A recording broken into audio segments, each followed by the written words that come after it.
a great bloom. So growing them in pots is a great idea. And also growing panicles in a more sunny environment is definitely the way to go. They can handle sun all day. Yeah, and they really are bad about flopping if they're getting too low a light. They'll live and they'll do okay, but they're not nearly as showy as they are when they get in a more sunny location. So I think that's a good idea. Good work. All right.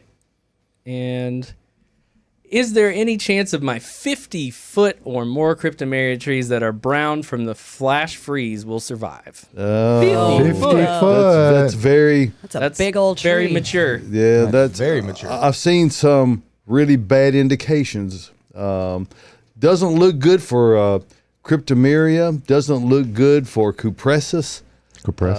Which are your like Arizona cypress or your a lot of your hinokis. Those two genus in particular have really took it on the chin. Yeah, and a few weeks ago I would have told you I thought cryptomeria was coming back because I still saw some green stems, but like you're saying, David, they seem to be getting worse. Arizona cypress as well. It was not as bad as 2 weeks ago or even 3 weeks ago. They didn't look as bad as they do now, and that's just... that was this year. I mean, that was all of it. The broadleaf evergreens that got hit so bad, the laurels and the akuba and all that, they didn't show that ugly face until like a week later. It took them a while to really show the damage. And with these, what are we talking about? The big Cryptomeria. With the cryptomeria, sorry, all these genuses in my head, all this Latin. The cryptomeria, they seem to be getting worse. So God, I hope they come back, but I'm not sure they look dead all over town. The only good thing about them is that they are fast growers of cryptomeria, and they do get huge. Yeah, I would give them every opportunity. I would not really seriously consider removing them until up into May. Yeah, they need some time to be able to have consistent warm weather. And when we're doing this roller coaster, as I called it this week in the newsletter, the double dip. We need to be patient with them and let them have a continuous range of optimal growing conditions so that we can really see what's going to happen. Yeah. The good news is the 50-foot tree's got a very extensive root system. So that is right. Plants surprise me all the time. Like David said, don't do anything till May at least. It might be that you could really cut it back severely and have multiple shoots coming out that are basal breaks. Yeah. It won't look the same, but it would still be alive. So 50 feet. What do you got to lose at this point? Exactly. You might as well give it a few more weeks. Let's see what I would at least give plants 2 months. Yeah. If there's something that's a specimen like that you got questions about, they're not gonna be less available. Yeah. It looks like YouTube dropped at 1344. Did it? Yep. Well, I'm showing we're back online. Okay, very good. So, all right. Thanks, y'all, for bearing with us on YouTube. We'll work on those issues for next week. Let's see. I'm starting our first raised bed with my 3 girls, ages 1, 3, and 5, this summer. The beds or the girls? The girls, I think. Okay. Any quasi-foolproof recommendations for it to be successful? When should we plant? Seeds or little plants? What should we plant?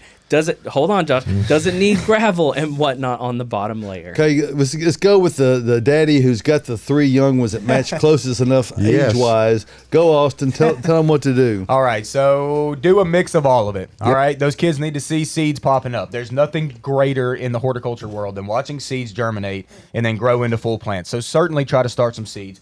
Do some easy ones. Some of the peas and beans, things like that, they germinate very easily.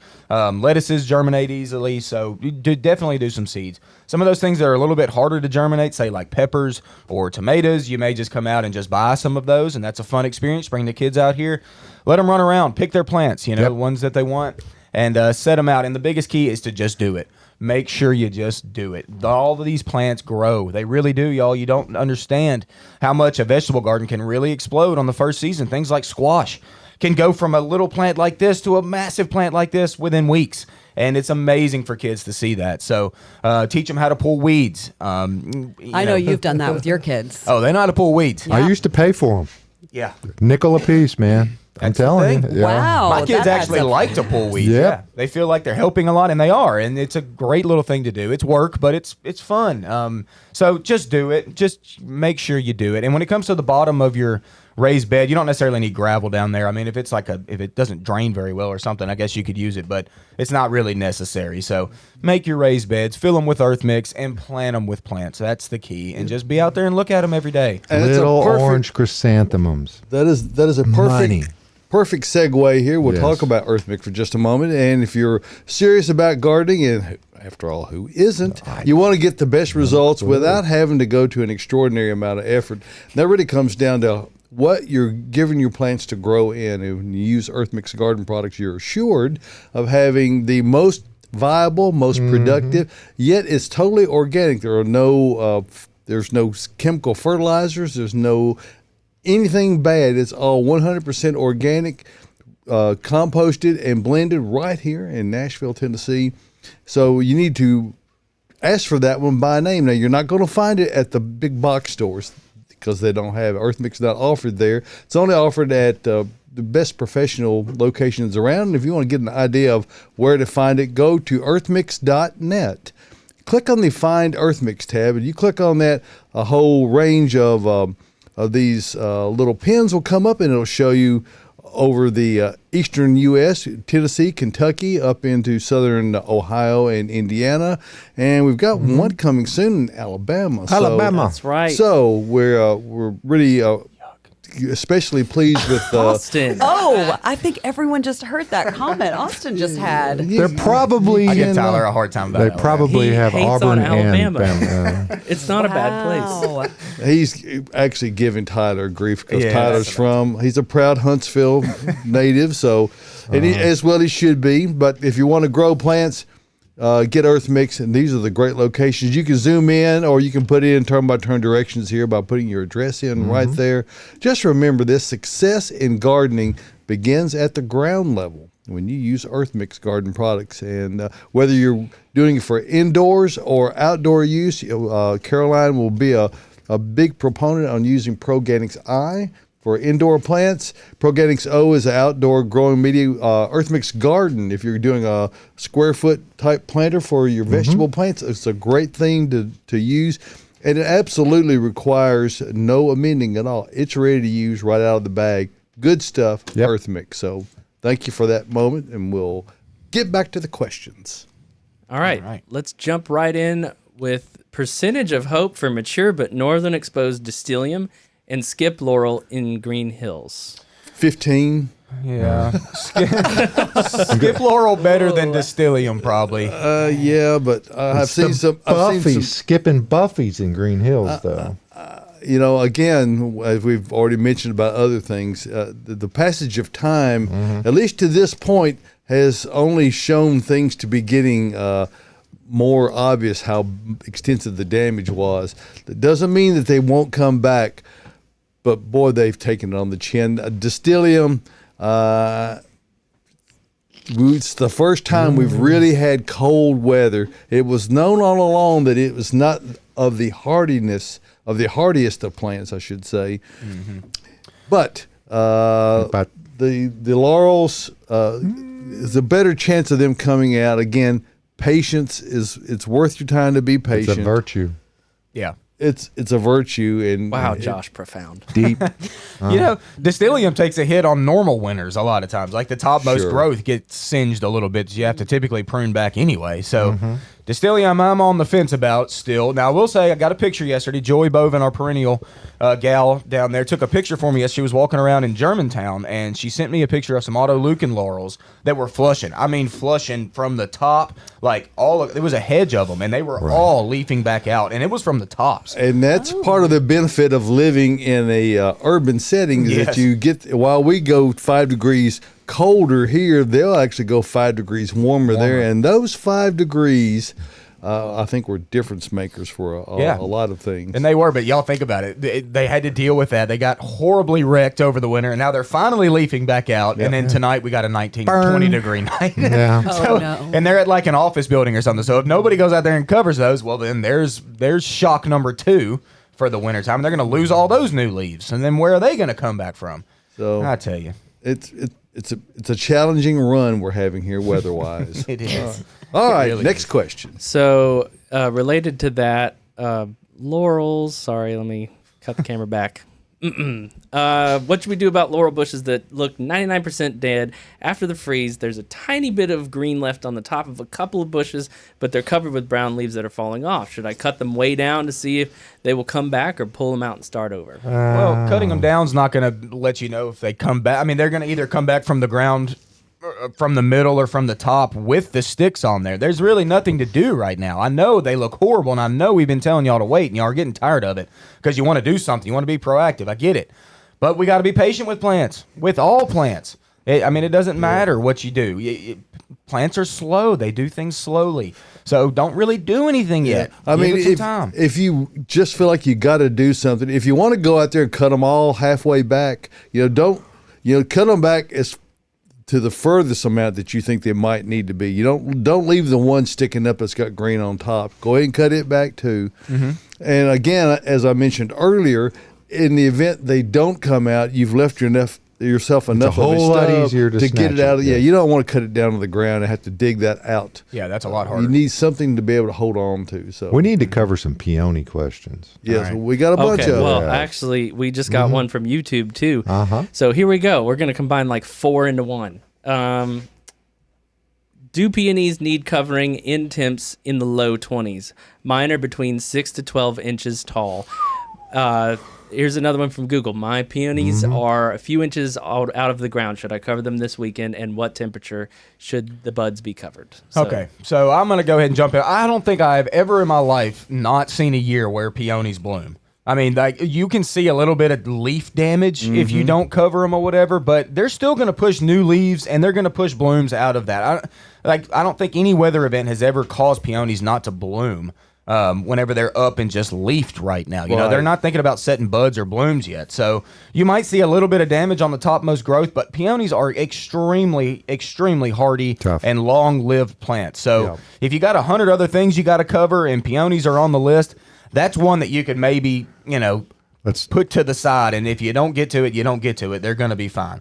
If you want to cover them to protect those leaves, certainly do it. But I wonder if he still has his pots that he put those in from. Because you just take it over and invert it over the top of it. Yeah, take a pot and put it over top of that. I've been doing that with my hydrangeas for the past few days, just large nursery pots, and I put some rocks, rock or something on top to weight it down, and that's been plenty fine. And one of the issues when you're covering things just in conditions like this, the wind tends to be very active. Yes. So whatever you're using to cover with, you got to also come up with some way to affix it so that it won't blow off. Because that's always an issue, and we deal with it here at the nursery. We're going to be laying down more plants and covering them today. This is not a new deal for us. No. We've dealt with it many times before. It's never pleasant, but if you've got the materials on hand and you've got enough things to weight it down or figure out a way to affix it, whether you're using like a squeeze type clamp or whatever you use, that will help to keep it in place. And an inverted container does work well. The way I did it, I've got a couple that I do this with, is I've just got some bamboo stakes, and I take it and invert it over the top and go through the bottom holes and stick it right in the ground. Now, a cautionary statement about using things that are dark plastic is that you don't want to put them on there too early in the day because it's going to start building up heat. You don't really want it to build up heat, and you don't want to leave them on there too long tomorrow because for the same reason, it'll get hot and it'll scorch the plant. So just be mindful of that when you're doing those kinds of things. You don't want to work against yourself. Nina commented on YouTube just now, I have a tree peony with 10 inches of new growth stems and buds. I covered it last week, but it still froze some stems. Sorry. Let's see here. Somebody was asking about the rain falling that fell last night means the sheets will be soaking wet when the temperatures drop below 32 degrees. Will that affect the plants at all? Good. It creates a more impermeable barrier. So from that respect, of course, they're going to dry out during the day today. Yes. They'll be on top. It will not be negative. Where it actually makes contact, it could burn through that, because it effectively turns into a more of a plastic-like film when you get a cloth wet like that. But if it's on there during the day or you've even pulled it off, it's going to dry, and that's not going to be the case. Another thing people might consider also is if you've got pine straw, you can pine straw up around those, and that's very effective as well. Smart. Yes. So yeah, if it were going to be wet, I would say try your best to get the sheet above the foliage. You know, any of that new foliage. To Yes. keep it off from actually physically touching it. Would be the best bet. Where I it use makes- my dining room chairs. Yeah, where it makes contact, it can freeze through, particularly if we're looking at 20 degrees or even in the upper teens, like won't be unheard of over the next couple of nights. So just be mindful. So what do? We covered this last week. Put plastic directly on your plants. No, we Is that don't. right? No. Oh no. We put our sheet down first, and then our plastic on top. Yeah. If you want to do that. Yeah, and you can do that, and it will give you a good insulating effect, particularly if that sheet is dry. Yes. So if you do that, it'll give you as good of a greenhouse effect as you can possibly The get. Egyptian cotton sheets are preferred, though. Providing you can keep it weighted down, Yes. and because there's a lot of heat that will radiate out of the ground overnight, and that's part of what you're capturing when you cover it like that, is that the natural warmth that the earth has. So, moving along. 20-year-old azalea bushes and shrubs look dead. Do I need to cut them back after chance of freezing is over, or say goodbye? And how much sun can a hydrangea take? Oh wow. Doubling it up. Doubling it up. Yeah. Wait on your azaleas still. Yeah. Wait on them, y'all. Azaleas are funny. I talked about this before. They look like nothing over the winter for the most. And then all of a sudden an explosion happens. And then you get blooms atop of all of these shrubs. I mean, plus they're 20 years old. They've got an extensive root system. Let them be for now. Like you said, we've waited this long. Why can't you wait another month? And it won't be unusual on the azaleas if they don't flower at all. Maybe all of your terminal buds, your flower buds have gotten frozen out. Doesn't mean that new leaves cannot recur from those. So leave them up there, as Austin said. Let them push new foliage out, even if they don't bloom at all. Yeah. Then you'll have a chance to cut them back a little bit later on. It's a good time, if nothing else, to tighten up some shrubs that perhaps have gotten overgrown a bit. I've got azaleas in my front yard 10 years. I cut them back 2 years ago, and they are leafing out right now with even some blooms. And I've been covering them. So Wow, you have Tyler. azaleas that have now been tenured. Is that what you're saying? They are definitely tenured. Okay. Yes. All right. But I whacked them back anyway. Let's see. I have 2 Italian cypress. We didn't get 16 to the hydrangea didn't. part Oh, of the sorry. question. They didn't say what Tyler kind is of. going fast. They did not say what kind of hydrangea, which is the tough part on that answer. But they're, would they ask if they could take sun? Yes. Is that How what it was? much sun? How much sun? If you go with a panicle hydrangea, which is like our best sellers, Limelight, Little Lime, Bobo, all of those panicle style hydrangeas, those can those can handle full sun all day. We used to have them here on the lot that never got a break from the sun. Y'all quit making fun of me. I messed up. Okay, quit. All right. But yes, those can handle the sun all day long. The other species of hydrangea, I don't recommend full sun all day long. So give them a break in the afternoon if you can help it, and they'll typically be fine. Next. Okay. Now, I have 2 Italian cypress, 16 foot tall. They are both brown. They appear to have died this winter. January, they turned brown. What might have been the cause of that? Was it the Italian. 100-degree summer? Was it the 100-degree summer, the Christmas freeze? I'm ready to cut them down, but bump Yes. bushes. Italian cypress are a legitimate zone 7, if not 8. 8, yeah. They are not going to be hardy here in the long haul. You need to be using something like DeGroot Spire arborvitae as an alternate. Something that's a columnar, similar growth habit. Italian cypress are dead. I can promise you that. I'm so they're sorry. done. Italian cypress doesn't live here even on normal winters. No. Right. Not even No, at all. no. Go to You South sound Carolina annoyed. if you wanted Italian Yeah, cypress. I've seen them in Memphis in some spots that Yeah. do pretty well, but it's a little bit warmer in Memphis than it is. is here. So Yep. Use Yeah. Taylor juniper. That's another good one. as Taylor is another really good one. well. Yes. Absolutely. Okay. Arduous. Caroline, we haven't heard from you at all. Let's get I'm back to trying the to- Instagram for a minute. We got so got it. many Instagram questions, but let me finish up. We only got like 1 or 2 Googles left. Okay. We have holly bushes in our front yard that have grown too high and cover the front window. Is it possible to cut them back? If so, how much without doing damage and when? My God, yes. All you Far want. back. As far back as you want Cut them to the to. dirt if you want. Hollies are coming back, y'all. You need to do it before 3:30. Yeah. That's right. Don't forget that. Yeah, you can't hurt a holly. And you once don't it's want to established. miss this first flush of growth. So cut them back now. Even if they Yes. don't have a leaf on them, they'll still come back out. They definitely will. All right. I've chopped one down multiple times. It won't die. My brother-in-law was real happy because he thought his big old holly that he hates right next to his steps like turned horrible and looks dead. You know, dropped all of its leaves, all of its leaves, and he was like, "Yes, I'm so happy this thing died this year. I've been trimming this thing 3 times a year." And I'm like, "Sorry, bud, It's not dead. it ain't dead. That's coming right back. It's gonna poke you right up them steps." All right, keep it moving now. Okay. Get right up. Okay. Last Google question, if I can find it.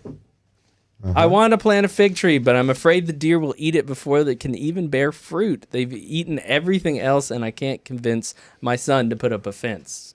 Well, convince him. Yes, and it needs to be not just any fence. It needs to be like 15 feet tall. well 8 feet. at least. They can flat foot over a 6 foot Yeah. fence. Oh, easy. So, yes, they're going to eat them, and because they eat everything else. The only thing they don't eat are things that are have Wild a strong.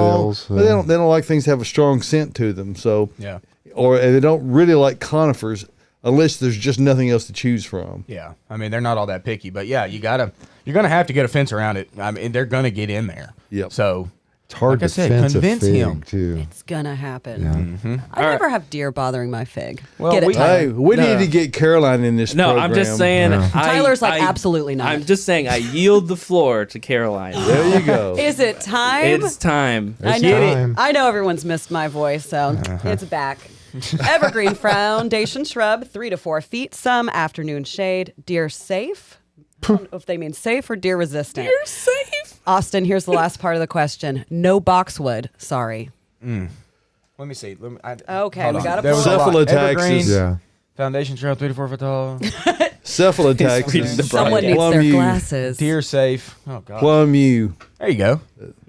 I mean, I feel Not the oh, plum, horizontal. yeah. It has to be the plum one.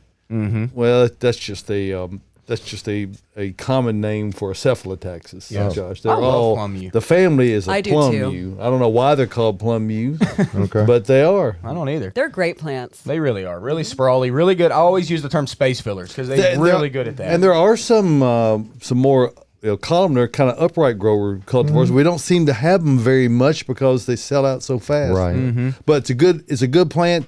It has enough winter hardiness and it will take the shade. yeah, they will. All right. Sidewalk border plants, something nice as I walk to my front door. They say lavender ?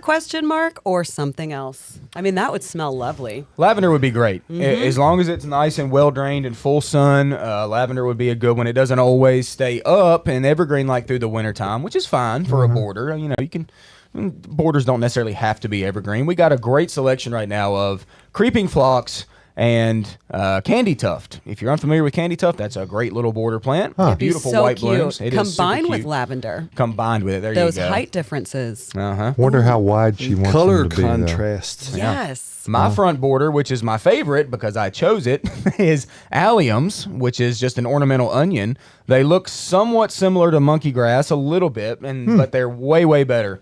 Glossy little green leaves that are up right now. You know, the onions, they always pop up in your lawn first. You always see them poking up through, similar with the ornamental onions. Mine are already up and probably about 6 inches tall already. And they do have an unusual fragrance to them. It's not quite as pungent as the society garlic, which is not actually a garlic, but Yeah. but it does have a different kind of a fragrance to it. So I think that's a good chance that deer don't like it. Would it smell like onions? Yeah, a little bit whenever little bit, whenever you okay. crush it. I mean, not necessarily Okay. walking by it, but if you were to pull a stem, you Or would, step you would on it smell on Or accident. Yeah, Cool. Like my- Tyler did to yours. He I would be did. concerned about, about that. I would be a little Caroline. bit concerned about the lavender spreading too much if she's wanting it. Lavender rarely, doesn't. not an issue here. You No, know. it's Okay, a it's it's a gonna burn clumper. back? It's a clumper. It's I've not a never Okay. had it spread. I And- want it to. And if you don't have it in an area that drains well, as Austin already mentioned, you're not going to have success with it anyway. So if you Right. need to make sure that one requirement is met, otherwise consider something else. Yep, definitely. Oh, hey, another one real quick. Sorry. Sedum. Sedum. Oh, that one about is sedum. great. Let's That's a talk good about border plant. sedum. See them It's too. another one. easy. It is easy. I Needs sent a you lot of that sun. picture of my sedum that looked amazing a month ago. Didn't even get hit with the freeze. Again, it doesn't like wet feet either, so Right. it'll do great in a spot that gets hot and dry. They're very tough. Yeah, that picture of yours was really cute. They And just you know what I started to- have planted next to it? What? Lavender. Well, Wow. It's almost like they're meant to go together. So amazing. All right, someone is new to gardening and they're asking if they need to fertilize their vegetables. well, you could. I mean, if you use our earth mix, you can just plant it right in there, and typically you don't have to fertilize all that much on at least the first season. Since you're new to gardening, soils deplete nutrients as they grow plants. Okay, so the plants are using them, so some of that nutrient gets depleted. So as the years go on, if you're using the same soil, yes, you ought to fertilize. And then you also gauge this by looking at your plants. So I did a very first year garden last year in the dirt. And I never had to fertilize at all. And I based this on looking at my plants. Everything looked clean and green. Nothing was like yellowing or anything. The plants will typically tell you if they're like nutrient deficient, okay? So if they're looking green and they're upright and they're perky and happy, then typically they're fine down below, okay? But if you start seeing yellowing, like this off green or yellowing, that's, usually they're nitrogen deficient, which is that first number in your fertilizer. So let them kind of tell you. And since you're new, just do some stuff first. Just plant some stuff first and watch it grow and see how it is, and then they'll kind of let you know. Yeah, one of the good things people need to consider doing if you're reusing soil that you had from previous years is that you might need to just simply recharge it a little bit. Earth Mix Supernatural is a great choice for that, and it will really replenish all the things that may have been stripped out, endo and ectomycorrhiza fungi, humic acid, all the things that plants really love. It will boost it back up, and you'll see the difference in your growth. I was going to say, last year with my veggie garden, I tilled or mixed in Supernatural with all the beds, and I never had to fertilize. Right. And my vegetable plants were healthy. The production was really high. And the cool thing, did the same Supernatural is not sold as fertilizer, but your plants don't know that. Don't tell them. Now, real quick, because I think everyone in this room is probably not a fan of using chemical fertilizers on a food crop. Fair to say? I think that's fair to say. A lot of folks do. I mean, you can. But you just if you want to go organic or natural, that's not the way to go. But I mean, because you go to Hardee's on any day of the week, early in the morning, and you find the gentleman sitting around the table, they're going to tell you hit that with some triple 14, man, and roll on. Yeah, the thing is that veggie gardens typically are like long-term projects. Right. You keep your veggie garden typically in the same spot every year. You're not like jumping around the yard or whatever. Your raised beds are permanent. Your in the ground is permanent. So if it is a permanent long-term thing, organics last so much longer, and they give you just beneficial fungi and all these other things that synthetic fertilizers really don't. Synthetic fertilizers obviously work. They hit your plants very quickly, but they're also lost very quickly. Okay, Right. They leach away. You kind of need to decide which way you're going to go. If you're going to do organic, stay with organics. If you're going to do chemical fertilizers, well, that's your choice. Hey, David, is that blue stuff a miracle? Actually, no, that's not a miracle. That's just fertilizer, liquid fertilizer. So there's it's like a magic marker. There's really no magic. There's ink in there. Really? Yes. Okay, but I mean that's why they tell you when you read the box, it says do it every couple of weeks. Well, because it burns. After It about flips. 10 days, it's gone. Yeah, and they want to resell you more. Sure they do. Make that money. Yeah. All righty. For freeze protection, can we leave the sheets on for a few days or remove and recover? Unfortunately, it's annoying, but remove it and recover. I mean, let those plants get that nice sunlight, during the days. That'll just kind of warm them back up, first off, and then just, photosynthesis is happening. So they really want to see that sunshine. And, man, I'm really tripping up on words today. You're doing great. I will say this. Don't beat yourself up, Austin. That if it's very difficult, as long as you're using white sheets, you probably won't do any damage leaving them on there. No. We're only talking about 3 days of it. It may be that it's so hard to get them covered that you really, as long as that's what you're using, you're probably okay. They will breathe enough and they won't build up enough heat where that it would be So the detrimental. burgundy ones and But you don't want to put like a ones. tarp. You may come out here today and see some tarps lying around. We don't use those right now because they had to be pulled off. You can't put them on until the sun is almost down, and you got to get them off as soon as the sun comes up. So, but they're very much they retain the heat, and while that has benefits, it also has negative attributes. So if you're using the sheet, you probably won't do any damage if you leave it on there. Right. But if you could get it off, it's okay. Yep. My crepe myrtle is black with white spots. Is it dead or diseased? Help. And they said they're in zone 7 here in Nashville. All right. Crepe myrtle that's black with white spots. I'm assuming that's right now. If that is the case, this is where I'm going with this. I'm thinking that last summer you probably had an aphid infestation, maybe. So you got a lot of aphids, which are tiny little bugs on the backsides of leaves. Typically, they create a lot of honeydew, which is just the fancy name for their excrement. And that excrement that sits on the leaves is very sticky and sugary, and it gets a fungus on it that turns black. And this will persist mainly on the stems. So I'm assuming that's what's going on. That doesn't necessarily mean it's diseased or anything. Fungus is very, very common amongst all plants, and they can live with it. Some succumb if the fungus is really, really bad. But if it's on there and it's physically able to be removed, then physically remove it. I mean, go out there with like a wet towel or something and just like wipe it down. I don't know how big it is, but that is my guess on what's going on. But crepe myrtles are very, very hardy, very tough, and it's probably going to be able to live with that just fine. But if you can't stand it and it looks bad, then go out there and clean it off. Get your hose out. Try to wipe it down. Whatever you can do to try to physically remove it, and that'll be helpful. And then next spring and summer, look out for those aphids, because aphids love crepe myrtle, and they'll be on it a lot, and you'll start to see that black sooty mold that nobody likes to see on plants. Yeah, and it's going to be another one of those plants you're going to see some dieback on, so be prepared at some point here to do some cutting back. However, crepe myrtles are typically the very last thing to show signs of new growth, so if you do anything severe before the middle of May, you may be overreacting. So I'm just saying, be very patient with crepe myrtle.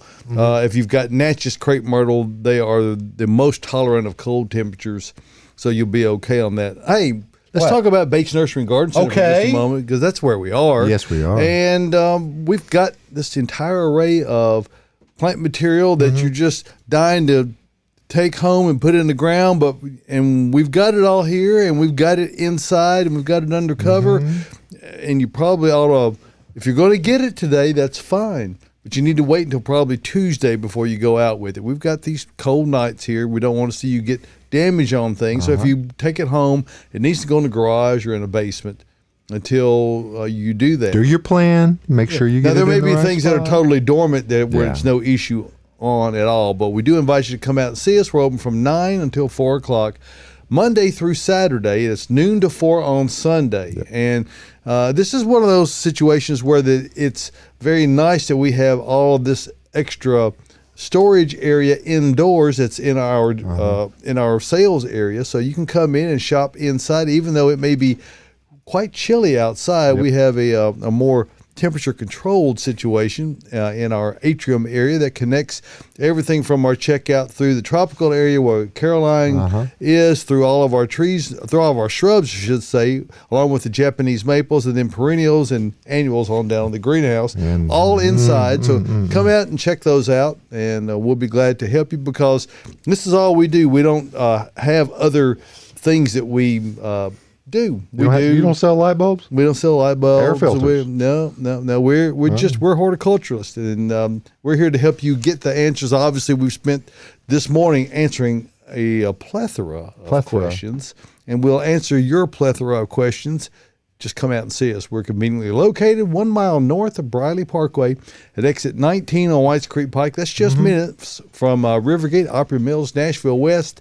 And I promise you this, even if you're in downtown Nashville, it's worth the drive from anywhere. If you want to check out my weekly blog post, you can do it online, or if you scroll down batesnursery.com, you'll see there is a place where you can sign up for the newsletter and receive it to your inbox. That's the best way to get the most informed and up to the minute. I write these every week. One time. So it's not like I have, I really try to be topical about where we are, what's going on right now. So check that out. If you want to get that, you can subscribe right there at the newsletter, or come out and see us. If you're a Bates Rewards member, they'll get you signed up. So come out and see us. We're celebrating 91 years. 91 years, Josh. I know I don't look it, but actually my grandmother started our business way back in 32. Oh, Nanny. Nanny did. Over 26th in Charlotte. We welcome, we actually ask you that you come out and see us. We're out on Whites Creek Pike now.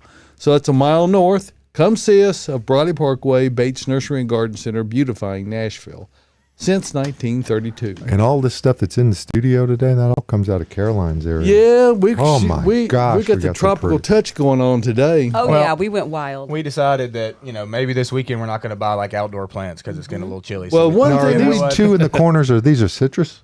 those no, are ficus. those are ficus. Ficus. Ficus Ali. Mhm. Wow. Yes. And one of the things that we're very privileged to have is a really extensive selection of tropicals Cool and stuff. indoor plants. And so we expect that Caroline's going to have a lot of questions in her area today. And I'm ready for him. I know you are. But speaking of questions, let's Oh, go ahead and yes. get back. We've got Okay. just a few more on my end. Prognosis for larger Japanese maples that leafed out early and couldn't be protected. Great question. Hey, Caroline, don't you have one that's leafed out early and you couldn't protect it? And I what's it do, look yeah. like? I didn't make it home early enough to protect it. It's little, so some of the leaves froze, but it actually still looks fine. Yeah, Japanese maples are actually really pretty cold hardy. And if you do see, I understand y'all, if you've got large trees, a 20-foot Japanese maple, how are you going to cover that? It's Not not possible. It's not going to happen. They've got to deal with that. And luckily, trees are very tough plants and they can come back from that. They've got dormant buds. They got buds that, they're first shoots of buds or whatever that come out and shoot leaves. If they get damaged, there are secondary buds in there that can crack as well. So if you see some injury, which you might on the topmost leaves of your plant, you will see regrowth out of those Japanese maples. It's not like it's just going to die. Like David said, we're so used to doing this every year. Since I've worked here for the past 7 years, we've covered and recovered and brought stuff in and all of done this every single spring. And all of your trees and plants have done this pretty much every single spring, Right. where those leaves have to feel some cold weather. Yes, they and do. you don't see them die, but you do see some injury. So unfortunately, you might see some injury over the next couple days, but they're not going to die. They're going to leaf back out, and they're going to be pretty. Trust me. Well, the great thing That's about the fine. Japanese maples right now in particular is that they're not severely juiced up. They're pushing some new growth, but they're not really juiced up, which means that whatever damage they get will be likely more on the superficial side than on the actual long-lasting side. So Yeah, I've wanted to tell y'all about this. I've got an interesting phenomenon happening. Phenomenon.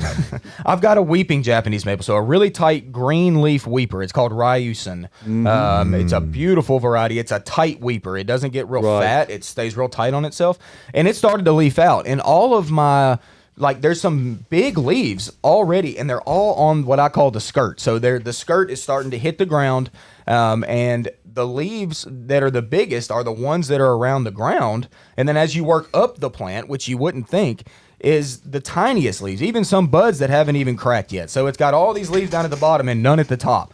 So my theory is that I've got rock mulch. It's pea gravel. So I'm assuming that maybe those lower buds were closer to that rock when we had those warm days, and that warmed them up enough to where they cracked first, and the topmost buds are still left behind and not near as far along. I think that's a good hypothesis. That's a theory, not a phenomenon, though. It is a theory. You're You know, right. we don't want them to use words that he can't spell. So Oh, Yes. Cheatham Japanese County maple education. are crazy. I was talking to Austin and maybe avoid Tyler. the use of obsequious. Do it, yeah. never. I'm not going to spell that.